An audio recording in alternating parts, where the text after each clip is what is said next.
अस्सलाम वालेकुम दोस्तों, कैसे हैं आप लोग? ठीक हैं दोस्तों। इस वीडियो के अंदर हम डिस्कस करेंगे ऑफेंसेस अगेंस्ट प्रॉपर्टी और साइबर लॉ की प्लेलिस्ट जारी है और हम इसमें हमारा जो ये सिलेबस है इसी को ही फॉलो कर रहे हैं। दोस्तों, आज के डिजिटल दौर में सिर्फ प्रॉपर्टी वो नहीं होती जो फिजिकल फॉर्म में मौजूद हो, जैसे घर, बिल्डिंग, प्लॉट वगैरह, बल्कि अब डिजिटल फॉर्म के अंदर भी प्रॉपर्टी अवेलेबल है। जैसे जैसे ऑनलाइन बैंकिंग बढ़ती जा रही है, ई कॉमर्स बढ़ चुका है और डिजिटल करेंसीज आ चुकी हैं मार्केट में, तो अब आपकी जो भी इंफॉर्मेशन इंटरनेट के ऊपर अवेलेबल है, तस्वीर की सूरत में, डॉक्यूमेंट्स की सूरत में, अकाउंट की सूरत में, आपके जो सोशल मीडिया के जो पेजेस हैं उनकी सूरत में, यानी वो सारी चीज़ें जिसको हम डाटा कहते हैं, वो भी आपकी एक डिजिटल प्रॉपर्टी है। इसके अलावा जो वर्चुअल मनी मौजूद है, वो यानी कि जैसे बिटकॉइन है और भी बहुत सारी जो करेंसीज़ हैं, वो भी आपका एक डिजिटल जो है ना आपकी प्रॉपर्टी। इसके अलावा और भी आपके ऑनलाइन जो एसेट अवेलेबल हैं, जैसे आपकी कोई यूट्यूब चैनल है, आपका कोई अकाउंट है, आपकी तस्वीर, वीडियोज़, इस तरह। तो ये जो सारी चीज़ें हैं, ये डिजिटल प्रॉपर्टी कहलाती हैं। आज के दौर में सिर्फ फिजिकल प्रॉपर्टी नहीं है, बल्कि लोगों के पास उनकी डिजिटल वर्चुअल प्रॉपर्टी भी अवेलेबल है। तो जनाब, इस साइबर क्राइम के अंदर क्या होता है कि वो आपकी जो डिजिटल प्रॉपर्टी है ना दोस्तों, उसको टारगेट किया जाता है। आपके अकाउंट को टारगेट किया जाता है, आपकी जो तस्वीर हैं उनको टारगेट किया जाता है, आपकी जो आपके जो ऑनलाइन मोबाइल एप्लीकेशन है, अपनी बैंक वगैरह के, उसके अंदर जो पैसे हैं उनको टारगेट किया जाता है। ठीक है, आपकी जो डिजिटल करेंसीज हैं, बिटकॉइन वगैरह, उसको टारगेट किया जाता है। इसके अलावा आपकी वीडियोज़ हैं, तस्वीर हैं, उनको टारगेट किया जाता है। यानी हर वो चीज़ जो इंटरनेट के ऊपर डेटा की फॉर्म में मौजूद है, चाहे वो पैसे हैं, कोई तस्वीर हैं, वीडियोज़ हैं, इंफॉर्मेशन है, एड्रेसेस हैं, व्हाटएवर जो भी है, उसको जब टारगेट किया जाता है तो हम उसको बोलते हैं ऑफेंसेस अगेंस्ट प्रॉपर्टी। ठीक है, तो ये एक बड़ा अहम साइबर क्राइम है और ज़्यादातर जितने भी साइबर क्राइम्स हैं 99% उसके अंदर टारगेट मेन यही होता है कि हमने अगले बंदे की जो उसका जो डेटा है, उसकी जो इन्फॉर्मेशन या उसकी जो डिजिटल करेंसीज जो अवेलेबल हैं उनको ही टारगेट करना है। अब इसकी बुनियादी तौर पे 2 टाइप्स हैं। एक है साइबर फ्रॉड, हम इसको भी डिस्कस करेंगे। दूसरा जो वर्चुअल प्रॉपर्टी है, उसको किस तरह नुकसान पहुँचाया जाता है, वो भी डिस्कस करेंगे। तो जनाब, सबसे पहले तो देखें साइबर फ्रॉड। अब साइबर फ्रॉड यानी ये एक ऐसा फ्रॉड होता है दोस्तों, जिसके अंदर आपकी इंटरनेट के ऊपर जो आपकी आपकी जो पैसे पड़े हुए हैं, आपकी जो गुड्स पड़ी हुई है, आपकी जो सर्विसेज़ हैं या आपकी जो पर्सनल इन्फॉर्मेशन है, उसको जो है ना धोखेबाज़ी से, फ्रॉड के ज़रिए इस्तेमाल किया जाता है या चुरा लिया जाता है। अब इसमें क्या होता है, एक तो ये ऑनलाइन सिस्टम का इस्तेमाल करते हैं, जैसे email, social media accounts, websites या डिजिटल पेमेंट सिस्टम वगैरह इस्तेमाल करते हैं, या फिर साथ-साथ में आपके ह्यूमन बिहेवियर का भी इस्तेमाल करते हैं। मिसाल के तौर पर आपको एक ईमेल आती है कि जनाब आपके जो है ना जो बैंक अकाउंट है जो हमारी बैंक के अंदर, उसकी वेरिफ़िकेशन के लिए हमने आपको ईमेल किया, आप काइंडली उसके अंदर जो लिंक है उसको आप क्लिक करेंगे तो वो वेरीफ़ाई हो जाएगा। ये जनाब हम सिक्योरिटी पर्पज़ के लिए कर रहे हैं। अब क्योंकि आपकी डिजिटल लिटरेसी इतनी अच्छी नहीं है, इसके अंदर आपका जो ह्यूमन बिहेवियर भी आ जाता है और आप सादा बंदे हैं, दरवेश इंसान हैं, तो आप उसको क्लिक करते हैं। जैसे क्लिक करते हैं तो वो एक ऐसी वेबसाइट ओपन होती है या एक ऐसा जो है ना उसके अंदर एक मैलवेयर छुपा होता है जो आपके सिस्टम के अंदर एंटर हो जाता है और आपकी जितनी भी इंफॉर्मेशन आपकी उस जो है ना कंप्यूटर पे या इंटरनेट पे या उस मोबाइल के ऊपर अवेलेबल है, वो सारी की सारी उन लोगों तक चली जाती है। अब ये क्या हो गया, ये एक फ्रॉड है। ठीक है, ये एक दो नंबरी की गई आपके साथ। ठीक है, अब जो साइबर फ्रॉड है ना, उसके अंदर लोगों को टारगेट किया जाता है, इंडिविजुअल्स को। इसके अलावा जो गवर्नमेंट और कॉर्पोरेशंस हैं उनको भी टारगेट किया जाता है। अभी रिसेंटली पाकिस्तान की सेनेट की जो एक कमेटी है, स्टैंडिंग कमेटी, उसके अंदर जिक्र हुआ कि जनाब 4 सेनेटर्स के साथ ये ना साइबर फ्रॉड हुआ है। उनको पे ईमेल्स आई हैं या कॉल्स आई हैं कि जी 2 लाख 3 लाख जमा कराएं तो हम आपको 8 लाख ना 10 लाख 12 लाख करके देंगे। यानी देखो ना कि उन बेचारों के साथ भी जुल्म हो गया। जो हमारे सेनेटर्स हैं, जो हमारे कानूनदान है, उनके साथ हाथ हाथ हो गया। यानी सियासतदानों के साथ भी ना कोई दो नंबरी कर सकता है। ये साइबर फ्रॉड है। ठीक है बेटा, इसके अंदर एक तो टेक्निकल जो चीज़ें हैं वो इस्तेमाल की जाती हैं और साथ में नफसाती तौर पे भी आपके साथ खेला जाता है। अच्छा, इसके अंदर एक और चीज़ है कि इस साइबर फ्रॉड के अंदर ना जो विक्टिम है और जो परपेट्रेटर है, यानी जो मुजरिम है, इन दोनों का आपस में डायरेक्ट लिंक नहीं होता। यानी वो आपको एक बीच में, यानी कि वो ईमेल करेगा आपको या आपको मैसेजेस करेगा या आपको कॉल करेगा, मतलब वो किसी न किसी तरीके से डिजिटल जो प्लेटफॉर्म्स है उसका इस्तेमाल करेगा। यानी धोखा सिंपल ये नहीं है कि वो दो बंदे आमने सामने और बस एक उसने आपके साथ धो नहीं, वो कोई किसी चीज़ का इस्तेमाल करके आपके साथ धोखा करेगा और वो ज़ाहिर बात है कोई डिजिटल प्लेटफॉर्म होगा, कोई ईमेल्स होंगी, सोशल मीडिया का अकाउंट होगा, फेसबुक पे उसने मैसेज करना शुरू किए या उसने वेबसाइट बना के आपके साथ धोखा किया, कोई फेक वेबसाइट बनाई और उसके ऊपर आपने चीज़ें अपलोड कर दी अपनी, ठीक है? तो और भी कुछ हो सकता है, ठीक है जी? तो ये हो गया साइबर फ्रॉड। अब इसके अंदर एक एग्जांपल है ट्विटर बिटकॉइन स्कैम का, 2020 में आया था। अब इसमें क्या हुआ था, जो हैकर्स है ना, उन्होंने क्या किया 2020 के अंदर, जो ट्विटर का इंटरनल सिस्टम है ना, उसके अंदर वो इंटर हो गए सोशल इंजीनियरिंग के ज़रिए। और उन्होंने क्या किया, जो बड़े-बड़े फेमस लोग हैं, उनके जो वेरिफाइड अकाउंट्स हैं, वो इस्तेमाल करना शुरू किए, जिसमें एलन मस्क है, बिल गेट्स है, बाराक ओबामा है, एप्पल वगैरह इनके। और उनके अकाउंट से उन्होंने मैसेज किए। उन्होंने कहा जी जनाब, अगर आप अपने बिटकॉइन डबल करना चाहते हैं तो ये जो स्पेसिफिक वॉलेट होता है इसके अंदर इतने पैसे भेजें, ठीक है ना? तो बिटकॉइन के अंदर एक डिजिटल वॉलेट होता है, वो इस्तेमाल होता है। तो लोगों ने जनाब देखा कि यार ये तो बड़े भाई सारे मशहूर लोग यही मैसेज कर रहे हैं, तो लोगों ने धड़ाधड़ जनाब उन अकाउंट्स के अंदर अपनी जो करेंसीज़ हैं ना, वो बिटकॉइन वाली वो भेजना शुरू की। और तकरीबन 300 लोगों ने $1,00,000 जो है ना वो भेजे। लेकिन बाद में फिर पता चला कि भाईजान ये तो स्कैम है, ये तो 2 नंबरी है, ये तो साइबर फ्रॉड है। तो उसके अंदर फिर बाद में ट्विटर जो है ना टेम्परेरी उसने सारे जो वेरिफाइड अकाउंट्स थे उनको लॉक किया और बाद में कन्फर्म किया कि भाईजान ये तो बहुत ही बड़ा हमारा एक सिक्योरिटी ब्रीच हुआ, हमारे साथ एक साइबर फ्रॉड हो गया। यानी लोगों के साथ साइबर फ्रॉड हो गया। लोग समझ रहे थे कि जनाब मुझे ना बिल गेट्स कह रहे हैं कि भाई इतने इधर पैसे भेज, मैं तुम्हें रिटर्न करूँगा। तो बड़ी क्या हमारी खुशनसीबी, अगर इतना अमीर बंदा हमें ये रिक्वेस्ट भेज रहा है तो लाज़मी हमें पैसे भेजेगा। और लोगों ने जनाब बिटकॉइन उनके डिजिटल वॉलेट के अंदर भेजना शुरू किया और बाद में पता चला कि भाईजान वो तो 2 नंबर लोग थे। उन्होंने उनका अकाउंट इस्तेमाल किया और आपसे पैसे लेके उड़ गए। तो this is called cyber fraud. अब इसके अंदर बहुत सारी टाइप्स आती हैं। एक तो है फ़िशिंग। फ़िशिंग बड़ा एक कॉमन एक मेथड है जिसके अंदर क्या किया जाता है कि आपकी जो सेंसिटिव इन्फॉर्मेशन है, यानी जो अब एक प्रॉपर्टी की सूरत इख्तियार कर जाती है। देखो दोस्तों, आपकी जितनी भी इन्फॉर्मेशन मौजूद है ना इंटरनेट के ऊपर, वो आपकी प्रॉपर्टी है। ये आप ज़हन में रख लें। आपका फ़ेसबुक अकाउंट आपकी डिजिटल प्रॉपर्टी है। आपका नेम है, आपका कोई यूट्यूब चैनल है, आपका ईमेल है, ये सारी अब आपकी डिजिटल प्रॉपर्टीज़ हैं। और जो भी आपकी जो पासवर्ड्स हैं, आपके जो ईमेल एड्रेसेस हैं, मुख्तलिफ जगहों पे आपने जो लॉगिन किए होते हैं, ये सारी आपकी प्रॉपर्टी हैं, ठीक है? अब फ़िशिंग के अंदर क्या होता है कि जनाब जो है ना आपको ईमेल्स आती हैं, मैसेजेस या वेबसाइट के ज़रिए आपको कहा जाता है कि भाईजान ये चीज़ करें और जो है ना काइंडली वेरीफ़ाई करने के लिए अदरवाइज़ आपका ये मसला हो जाएगा। आप बस एतमाद कर लेते हैं और उन ईमेल्स या मैसेजेस को फ़ॉलो करना शुरू कर देते हैं, उनके अंदर जो लिंक है उनके ऊपर जो है ना उसको विज़िट करना शुरू कर देते हैं, तो आपकी सारी जो आपके उस डिवाइस के ऊपर जो इन्फॉर्मेशन है वो उन लोगों तक चली जाती है।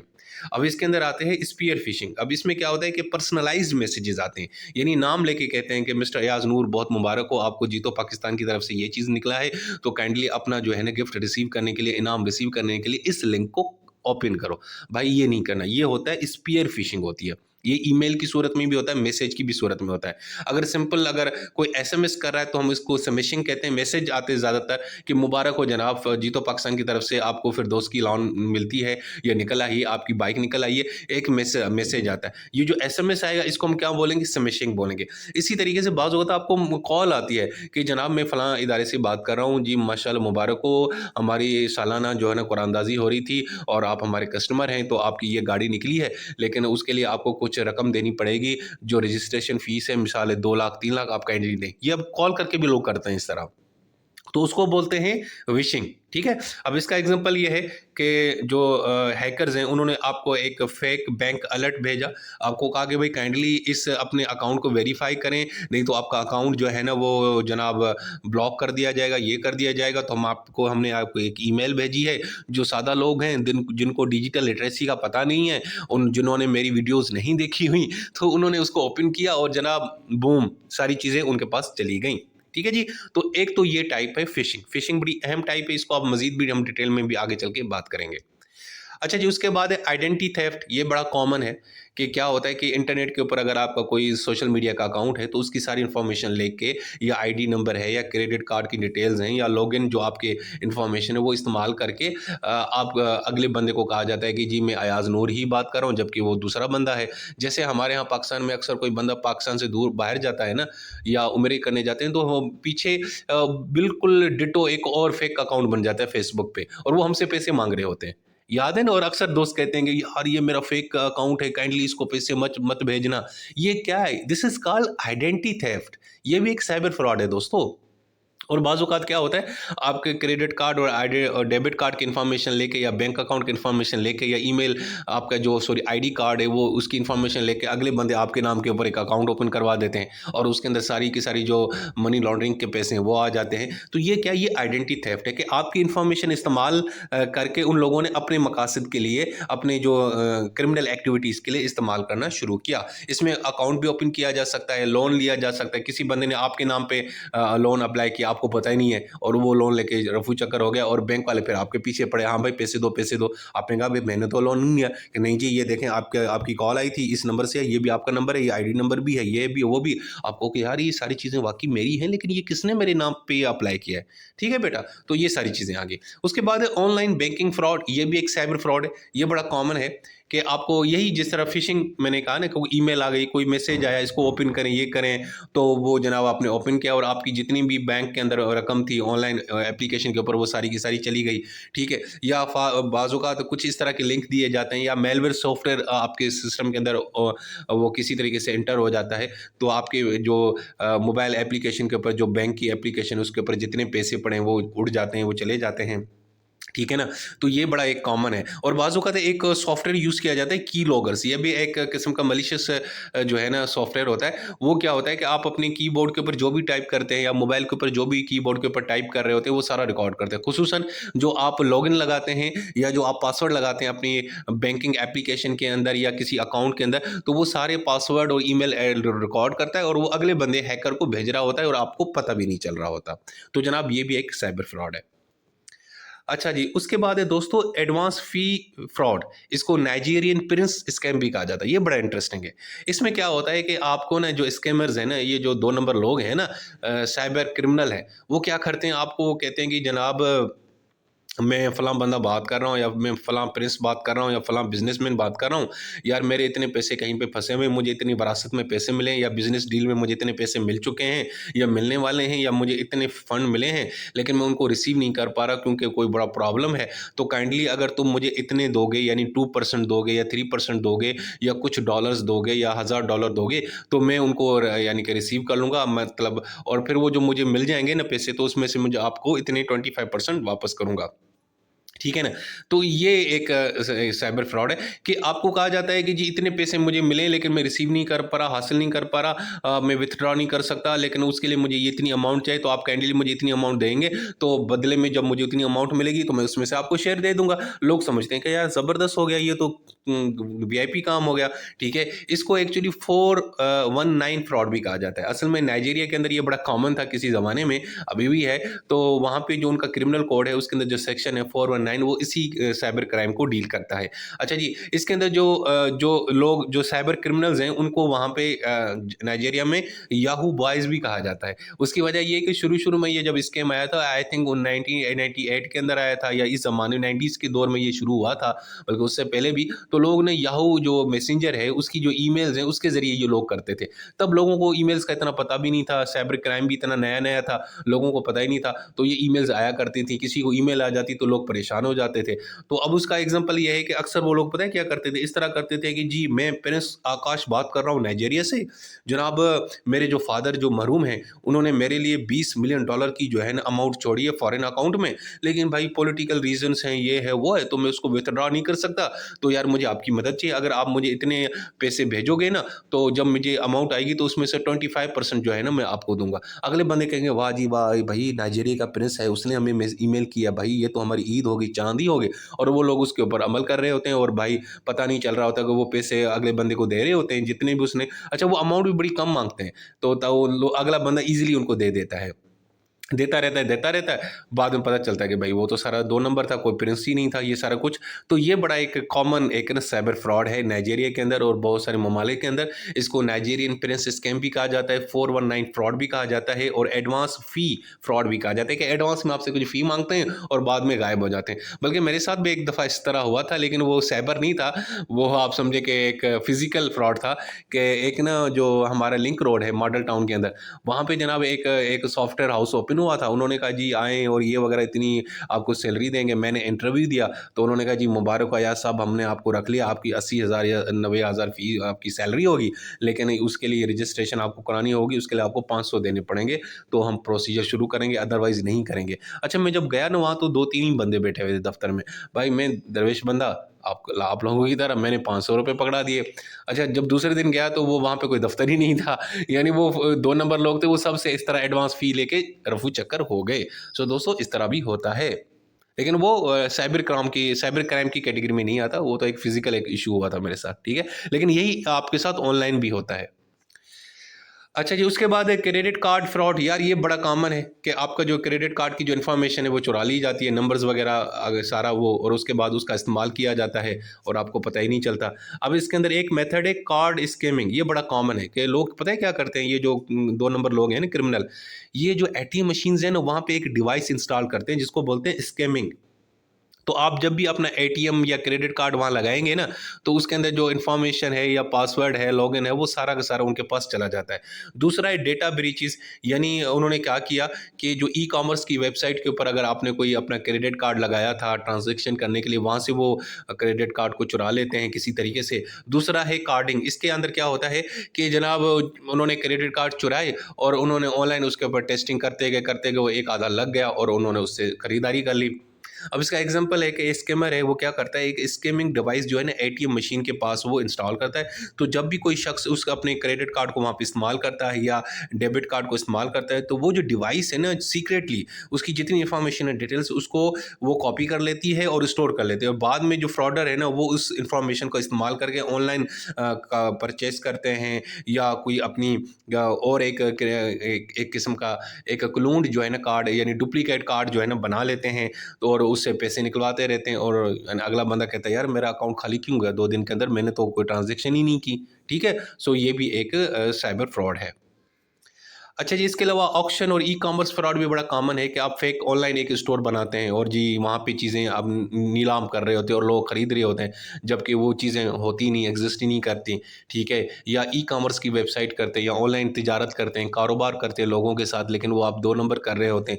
ऐसी कोई चीज़ नहीं होती, फेक वेबसाइट बनाई और इस तरह लग रहा होता है जैसे कोई ट्रस्टेड ब्रांड है, ठीक है ना? जैसे बड़े-बड़े ब्रांड्स हैं, उनकी डुप्लीकेट आपने वेबसाइट बनाई और अब लोगों को पता ही नहीं चला, ठीक है? या आपने क्या किया कि पैसे रिसीव कर लिए लेकिन बाद में गायब हो गए, या आपने कोई इस तरह के मैनिपुलेटेड रिव्यूज़ दिए कि यार ये कमाल की डिवाइस है, कमाल का फैब्रिक है, ये है, वो है।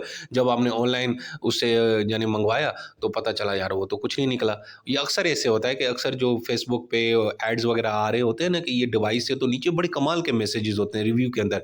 वो सारे पेड होते हैं ना, वो तो कहलवा के लिखवाए जाते हैं कि भाई क्या फैब्रिक है, क्या चीज़ है, क्या खाना है, क्या ये, क्या वो। आप मंगवाते हैं तो वो कुछ भी नहीं निकलता, फारिग चीज़ निकलती है, ठीक है? तो ये सारी चीज़ें इस कैटेगरी के अंदर आती हैं। ज़्यादातर ये एक बड़ा मशहूर वाक़या हुआ था कोविड के अंदर। कोविड, अब ज़ाहिर बात जब कोविड है तो फेक जो ना फेस मास्क है या जो है ना अपना सैनिटाइज़र्स, उनकी बड़ी डिमांड बढ़ चुकी थी मार्केट में, तो लोगों ने ना फेक वेबसाइट्स बनाई, ठीक है ना? और फेक मास्क दिखाना शुरू किए लोगों को, सैनिटाइज़र दिखाना शुरू किए वेबसाइट के ज़रिए, जो एक्चुअल में एग्ज़िस्ट ही नहीं करते थे, और लोगों ने पैसे लगाना शुरू कर दिया, ऑनलाइन अप्लाई किया, लेकिन घर पे कोई चीज़ ही नहीं आई क्योंकि वो चीज़ें अवेलेबल थी ही नहीं, ठीक है? अच्छा जी, इसके अलावा लॉटरी एंड प्राइज़ स्कैम, ये भी बड़ा कॉमन है। अक्सर आपको मैसेज आता है, मुबारक हो जनाब, आपके $5 लाख निकले हैं, बस अपने $200 पे करें और जो ट्रांसफ़र चार्जेज़ हैं और अपनी अमाउंट लें। ये अक्सर मैसेज भी आता है और ईमेल भी आती है।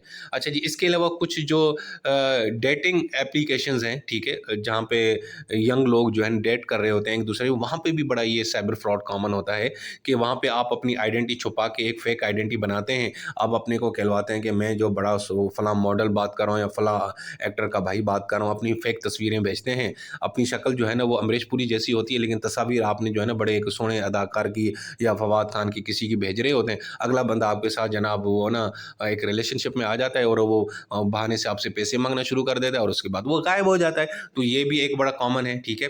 अच्छा जी, इसके अलावा इन्वेस्टमेंट एंड क्रिप्टो स्कैम, ये बड़ा है कि फेक इन्वेस्टमेंट वेबसाइट बनाते हैं आप और लोगों को कहते हैं जी इसके ऊपर इन्वेस्ट करें, ये बिटकॉइन है, आप 2 बिटकॉइन लगेंगे तो बदले में आपको 400 मिलेंगे, ये मिलेंगे, तो वो भी सारा टोपी ड्रामा होता है। तो ये भी एक कॉमन है कि जनाब अपने अगर आप 24 घंटे में बिटकॉइन को डबल करना चाहते हैं तो जनाब काइंडली करें, इसको लिंक को ओपन करें। आपने ओपन किया और आपकी सारी इन्फॉर्मेशन चली गई और बाद में वो जनाब पैसे भी गायब हो गए। तो ये बड़ा कॉमन है दोस्तों, इसको भी ज़रा आपने जहन में रखना है। अच्छा जी, तो ये हो गए साइबर फ्रॉड। अब साइबर फ्रॉड पाकिस्तान के अंदर कौन-कौन से कवानीन के तहत आते हैं, वैसे डिटेल में इस कवानीन के ऊपर हम बात करेंगे अलग जाके। यहाँ पे थोड़ा-सा इंट्रो दे दूँ कि एक तो पाकिस्तान के अंदर बड़ा मशहूर ही कानून है prevention of electronic crimes act, जिसको पीका कहते हैं, 2016 में आया। उसके अंदर भी ज़िक्र है, इसके अलावा जो पाकिस्तान पीनल कोड है उसके अंदर भी ज़िक्र है इसका। इसके अलावा हमारे पास एक ऑर्डिनेंस मौजूद है दोस्तों, इलेक्ट्रॉनिक ट्रांज़ैक्शन ऑर्डिनेंस 2002, इसमें भी इसका जिक्र है। अब अगर हम पीका की बात करें तो सेक्शन 13 है, वो इलेक्ट्रॉनिक फोर्जरी की बात करता है कि आप ना किसी की जो इलेक्ट्रॉनिक रिकॉर्ड मौजूद है, किसी की डॉक्यूमेंट है, किसी का सिग्नेचर है, उसको आप ना यानी अल्टर करते हो, तब्दील करते हो, या उसकी एक डुप्लीकेट कॉपी बनाते हो, या उसको, ठीक है ना, यानी किसी का इलेक्ट्रॉनिक रिकॉर्ड है या सिग्नेचर है, वो आपने उसकी सिग्नेचर करके चीज़ें इस्तेमाल शुरू की और लोगों को नुकसान पहुँचाया, ठीक है, या धोखेबाजी की, तो ये बड़ा है। यानी किसी की फेक बैंक स्टेटमेंट बना ली डिजिटल तरीके से और उसका सिग्नेचर अल्टर करके, या किसी की फेक आईडी आपने बना दी, ठीक है ना, शक्ल किसी और की लगा के, नाम शाम लगा के, इस तरह अगले को पता चला कि अच्छा जी ये तो मेरा आईडी कार्ड है। ये अक्सर ऐसे होता है ना, एडिट कर रहे, तो जो एडिटिंग की जाती है फोटोशॉप के अंदर, एडोब के अंदर, वो इसी कैटेगरी में आती है। तो ये इलेक्ट्रॉनिक फोर्जरी होती है कि भाई आपने ये जालसाजी किया। उसके बाद सेक्शन 14 है इलेक्ट्रॉनिक फ्रॉड। इसमें जितने भी फ्रॉड है वो सारी कैटेगरी में आते हैं, जिसमें अंदर आपसे गैर कानूनी तरीके से पैसे वसूल किए जाते हैं, प्रॉपर्टी वसूल की जाती है, आपसे फ़ायदे लिए जाते हैं। ये सारे जो इस तरह के जो फ्रॉड है ना, वो इसी कैटेगरी सेक्शन 14 में आते हैं। यानी कोई फेक ई कॉमर्स वेबसाइट बना दी और फिर लोगों से पैसे वसूल करना शुरू किए, ठीक है। इसके अलावा सेक्शन 16 है, इसके अंदर क्या होता है कि आप किसी की पर्सनल इंफॉर्मेशन का इस्तेमाल करते हैं और उसको फिर गैर कानूनी तरीके से गैर कानूनी मकासद के लिए इस्तेमाल करते हैं। किसी की NICC जो है ना, अपना जो NIC है, नेशनल आइडेंटिटी कार्ड है, या फ़ोटो है, या बैंकिंग डेटा है, उसकी इजाज़त के बगैर इस्तेमाल करना शुरू कर देते हैं और उसको पता ही नहीं चलता। यानी किसी का आपने जो है ना NIC ऑनलाइन जो है ना वो चुरा लिया, उसका डुप्लीकेट बना के, और उसके नाम पे आपने एक बैंक अकाउंट ओपन करवा लिया। इसी तरीके से सेक्शन 17 के अंदर वो ऑफेंसेस हैं जो फाइनेंशियल इंफॉर्मेशन से रिलेटेड हैं, यानी क्रेडिट कार्ड की इंफॉर्मेशन, डेबिट कार्ड की इंफॉर्मेशन, आपका जो ATM का पिन नंबर होता है वो किसी ने चुरा लिया, आपकी जो बैंकिंग के अंदर जो भी इंफॉर्मेशन है वो चुरा ली, ठीक है ना, आपको ऑनलाइन बैंकिंग सिस्टम जो है ना उसके अंदर हैक कर दिया और पेमेंट एप्लीकेशन बना ली, और किसी तरीके से हैक करके आपकी मोबाइल एप्लीकेशन जो पैसे उसमें जितने पड़े थे वो उन्होंने अपनी तरफ ट्रांसफ़र करवा लिए। तो ये सारी चीज़ें ये जो सेक्शन है 16-17 ये इसको ही डील करता है। अच्छा जी, अब उसके बाद है वर्चुअल प्रॉपर्टी क्राइम्स, ये दूसरी कैटेगरी है। अब इसमें क्या है कि दोस्तों, जैसे मैंने आपको बताया कि आपके ना ऑनलाइन आपके डिजिटल करेंसी भी आजकल मौजूद है, ठीक है ना।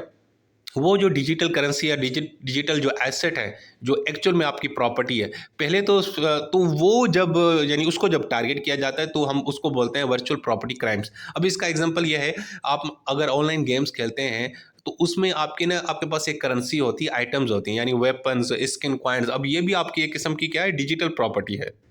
इसी तरीके से जो डिजिटल करेंसीज हैं, बिटकॉइन है, इसके अलावा जो सोशल मीडिया अकाउंट्स हैं, आपकी कोई वेबसाइट है आपके डोमेन नाम के ऊपर मौजूद है, और दूसरा NFT, नॉन फंजेबल टोकन्स। ये आपको पता होना चाहिए कि जब आप कोई तस्वीर या कोई आर्टिस्ट कोई आर्ट या पेंटिंग वगैरह बनाते हैं तो आप वो क्या करते हैं ना, उसके लिए उसके बदले में आप एक NFT बनवा लेते हैं। NFT यानी कि वो आपके पास एक सबूत आ जाता है कि भाई ये प्रॉपर्टी मेरी ही है, यानी ठीक है, आपके पास उसकी ओनरशिप आ जाती है उस तस्वीर की, उस पेंटिंग की जो आपने ऑनलाइन बनाई है, ठीक है। तो अक्सर लोग ये चुरा लेते हैं और वो होती किसी और की है और जाके मार्केट में ऑनलाइन बेच देते हैं और उससे बदले में वो पैसे ले लेते हैं, ठीक है। तो ये सारी जो चीज़ें हैं ना वर्चुअल प्रॉपर्टी क्राइम की कैटेगरी में आते हैं। अच्छा जी, अब इसके अंदर जो एक अहम टाइप है वो है क्रिप्टो करेंसी थेफ्ट। इसके अंदर क्या होता है कि जो डिजिटल वॉलेट होते हैं जिसमें क्रिप्टो करेंसी पड़ी होती है उसको टारगेट किया जाता है, ठीक है ना, और वो क्रिप्टो करेंसीज जो है ना डिजिटल वॉलेट से चुरा ली जाती हैं और आपको पता ही नहीं चलता। आपका पता है क्रिप्टो करेंसीज के अंदर ना, बिटकॉइन के अंदर आपका एक डिजिटल वॉलेट बनता है, आप उसको एक्चुअली टारगेट करते हैं और वो चुरा लेते हैं, उस वॉलेट से करेंसी निकल जाती है, आपको पता ही नहीं चलती। अब ये कैसे निकलती हैं? एक तो सिक्योरिटी लूप होल्स का इस्तेमाल करते हैं, फिशिंग ईमेल करते हैं, आपको मेलवेयर सॉफ्टवेयर आपके सिस्टम में इंटर कर दिया, या आपको ईमेल कर दी कि जनाब इसको ओपन करेंगे तो आपके बिटकॉइन डबल हो जाएंगे, आपने ओपन किया, ऊपर से आपका जो डिजिटल वॉलेट है वो खाली हो गया, ठीक है। फिर वो क्या करते हैं, जो उन्होंने कॉइन्स वगैरह जो चोरी किए होते हैं वो फिर जो है ना मिक्सिंग सर्विस और डिसेंट्रलाइज्ड एक्सचेंज के ज़रिए उनको हाइड कर देते हैं, छुपा देते हैं और फिर वो किसी को मिलते भी नहीं हैं, ठीक है जी। अच्छा जी, इसके अलावा है NFT and digital art fraud. ये बड़ा कॉमन है कि आजकल जैसे जो ब्लॉकचेन टेक्नोलॉजी है, जहाँ पे हम ये एनएफटी का जो रिकॉर्ड महफूज करते हैं, उसके ज़रिए बड़े जो एनएफटी के क्राइम्स होते जा रहे हैं। मिसाल मिसाल के तौर पर जो स्कैमर्स हैं वो क्या करते हैं, एक फेक मार्केट प्लेस बनाते हैं और वहाँ पे जो है ना 2 नंबर जो एनएफटी हैं वो सेल आउट करना शुरू कर देते हैं, और जो लेजिटिमेट यूज़र आर्टिस्ट होते हैं, जो बिल्कुल सही आर्टिस्ट होते हैं, उनकी जो चीज़ें पड़ी उनके अकाउंट में घुस जाते हैं और उनकी उनका जो आर्ट वर्क है, एनएफटी वगैरह जो है वो चुरा लेते हैं। 2022 में इस तरह हुआ था कि अटैकर्स ने क्या किया, ओपन सी एक प्लेटफॉर्म है उसको ब्रीच किया और उसके अंदर जितनी भी एनएफटीज पड़ी हुई थी ना, वो यानी कि मिलियंस की उनकी यानी कि एक रकम बनती थी, उनको उन्होंने चुराया। साथ में फिशिंग लिंक के जरिए फिशिंग लिंक भेजे, लोगों ने उनको क्लिक किया, ओपन हो गए और जनाब एनएफटी जो सारी की सारी पड़ी थी वो उनके पास चली गई। इसकी तरीके से जो गेम एसेट थेफ्ट है वो होता है, आप अगर मल्टीप्लेयर गेम खेलते हैं ऑनलाइन तो आपको पता है उसके अंदर भी आपको ना बड़े जो है ना चीज़ें अर्न करनी पड़ती हैं, खरीदनी पड़ती हैं, तो वो भी एक किस्म की उनकी मॉनेटरी वैल्यू होती है, वो भी एक किस्म की आपकी एक आपकी आपकी पैसों की सूरत में बन जाते हैं, यानी ऐसे समझिए कि वो भी आपकी एक डिजिटल करेंसी हो जाती है। तो क्रिमिनल क्या करते हैं, चोरी के ज़रिए या फिशिंग अटैक के ज़रिए वो जो अकाउंट्स हैं उनके पास एक्सेस आ जाती है और उसमें से जो डिजिटल गुड्स हैं वो चुरा लेते हैं या उनकी डुप्लीकेट बना लेते हैं, ठीक है? और उनको फिर जनाब जो है ना इलीगल ब्लैक मार्केट होती है वहाँ पे, या कुछ इस तरह की ऑक्शन साइट होती है वहाँ पे, यानी कि वो बेच देते हैं, आपको पता ही नहीं चलता। यानी आप ऑनलाइन गेम खेलते हो, आपके पास ऑनलाइन एक करेंसी आ गई, आपने इतने जो एटम्स या कॉइन्स अर्न किए, वही अर्न्स जनाब आपके अकाउंट से किसी ने चुरा लिया और किसी और जगह बेच दिए। 2019 में हैकर्स ने क्या किया था कि जो है ना इस तरह के जो एसेट्स थे मिलियंस के, वो उन्होंने चुरा लिए और फोर्टनाइट और रोब्लॉक्स अकाउंट्स के यानी कि जहाँ पे मौजूद थी वहाँ से, और उसके बाद जनाब जो है ना वो किसी और जगह बेच दिया। तो यानी ये जो ऑनलाइन जो गेम एसेट्स होते हैं, ये आपको लोग, अगर आप ऑनलाइन गेम खेलते हैं आपको पता होगा, आप इस चीज़ को अच्छे से समझ सकते होंगे। और ये जो ऑनलाइन गेमिंग है ये एक बड़ी दुनिया, एक बड़ी फील्ड है। अब तो इसमें पता नहीं कितने करोड़ों लाखों लोग कमाते हैं और ऑनलाइन कमाते हैं, तो इसमें जो चीज़ें अर्न की जाती हैं तो वो भी जनाब ये आपकी एक वर्चुअल प्रॉपर्टी होती है और वो भी उसके ऊपर भी साइबर अटैक होता है। अच्छा जी, इसके अलावा एक और चीज़ है इंटेलेक्चुअल प्रॉपर्टी। भाई ये सिंपल है, ये इसमें सारी चीज़ें आ जाएँगी। भाई इंटरनेट के ऊपर जो भी आपकी चीज़ बनी हुई है, आपका अकाउंट है, फेसबुक है, आपकी वीडियोज़ हैं, तस्वीर हैं, व्हाटएवर, वो सारी की सारी आपकी इंटेलेक्चुअल प्रॉपर्टी कहलाती है और उनकी बड़ी ठीक-ठाक अहमियत होती है। आपने किताब लिखी ऑनलाइन, वो ऑनलाइन सॉफ्ट कॉपी मौजूद है। ऑनलाइन आपने कोई एसे लिखा, आर्टिकल लिखा, ऑनलाइन आपने कोई ट्रेडमार्क या वेबसाइट बनाई, उसका लोगो बनाई, ये सारी चीज़ें क्या, ये आपकी इंटेलेक्चुअल प्रॉपर्टी है। तो इसकी जब वायलेशन होती है, इसके ऊपर भी साइबर क्राइम्स होते हैं और लोग क्या करते हैं, वो चीज़ें चुरा लेते हैं और उसके एक डुप्लीकेट बना लेते हैं। मिसाल के तौर पर एक सॉफ्टवेयर पायरेसी है। आपने क्या किया, आपका एक सॉफ्टवेयर बनाया हुआ था, किसी ने वो सॉफ्टवेयर जो है ना वो चोरी कर लिया और उसका 2 नंबर या डुप्लीकेट बना के मार्केट में बना दिया। इसी तरीके से डिजिटल मीडिया पायरेसी होती है कि जनाब जो मूवीज़ होती हैं, जब म्यूज़िक होते हैं, जो ई बुक्स होती हैं, उनको आप जो है ना इलीगल तरीके से डाउनलोड करते हैं, हालांकि उसकी इजाज़त नहीं होती। जैसे बहुत सारी इंडियन मूवीज़ होते हैं ना, वो आपको पता है कि इस तरह इलीगली डाउनलोड हो रही होती हैं, अपलोड हो जाती हैं, हालांकि वो उनके मायदे होते हैं कि ये जनाब इंटरनेट पे नहीं आएगी, लेकिन लोग ना मोबाइल से रिकॉर्ड करके उसको अपलोड कर देते हैं वेबसाइट्स के ऊपर। अच्छा जी, इसके अलावा सोर्स कोड होता है। आप ना आपकी आपकी आपकी कोई वेबसाइट है, आपकी कंपनी है, आपका जो डेवलपर है उसने कोड बनाया था वेबसाइट के लिए, ठीक है, आपने वो चुरा लिया, ठीक है। इसी तरीके से ट्रेडमार्क है, आपने कोई वेबसाइट बनाई थी, वहाँ पे आपने लोगोस वगैरह लगाया था, आपका लोगो किसी ने चुरा लिया। लॉ एंड विज़डम जो है ना, उसका जो LAW है, उसका मतलब है लॉ एंड विज़डम। ये जो है ट्रेडमार्क आपका किसी ने चुरा लिया, इस्तेमाल करना शुरू किया, ठीक है, और एक फेक वेबसाइट बना दी या फेक यूट्यूब चैनल बना लिया मेरे ही इस अकाउंट के नाम से, तो ये भी एक जो है ना इंटेलेक्चुअल प्रॉपर्टी की वायलेशन है। इसी तरीके से आपकी कोई डिज़ाइन किसी ने आपको चुरा लिया, आपका डिजिटल आर्ट या ब्लूप्रिंट या एल्गोरिथम चुरा लिया और उसको इस्तेमाल करना शुरू किया। यानी इंटरनेट पे कोई भी चीज़ आपने कोई बनाई है, काम की कोई बनाई है, कोई प्रॉपर्टी है, उसकी जब वायलेशन होती है, जो इंटेलेक्चुअल आपका वो आइडिया किसी ने चुरा लिया, ठीक है, लोगो आपका था, इस्तेमाल कोई और कर रहा है, यूट्यूब का डिज़ाइन आपका है, किसी और ने चुरा लिया, तो वीडियो आपकी थी, अपलोड आपकी डाउनलोड करके उसने अपने चैनल पे अपलोड कर दी।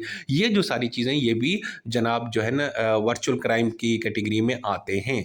सो दोस्तों, ये थी हमारी वीडियो, थोड़ी लेंथी हो गई, आई नो, लेकिन कोई बात नहीं, ये बड़ा अहम टॉपिक है, तो इसको मैंने सारी चीज़ें इसके अंदर आ चुकी हैं दोस्तों।